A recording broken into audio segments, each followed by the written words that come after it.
Bueno, se llegó la hora. Primero Dios, todo va a salir bien. Felicidades, el parto fue todo un éxito. Amor, el niño ya camina. El niño necesita un trasplante de corazón urgentemente. ¿Y eso cuánto cuesta, doctor? $50,000. Vamos a tener que vender la casa.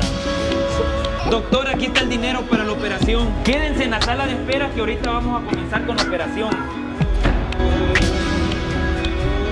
Doctor, ¿cómo está el niño? Lastimosamente la operación no fue un éxito. El niño falleció.